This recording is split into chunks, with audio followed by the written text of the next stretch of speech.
Hey guys, how's it going? My name is Adam. Today I'm going to show you how to add poll on Telegram. So first of all, go ahead and open up your Telegram. And then what you're going to do next, you're going to just go ahead to the private chat. Let's have an example, this chat. And then what you're going to do next, you're going to just click the attachment icon right here on the bottom left, right here. And basically you're going to be able to add gallery and then file, gift, wallet, file, location, and reply, right?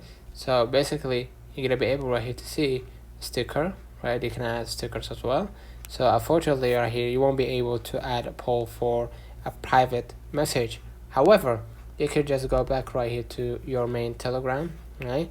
And let's have an example, this is a group. And then what you're gonna do next, you're gonna be able to add a poll right here in the group by clicking the attachment. And then you're gonna add the question, add the answers, and basically if you can allow multiple answers, anonymous voting in quiz mode. So let me know in the comments if this video helped you. Don't forget to like and subscribe. Thank you for watching.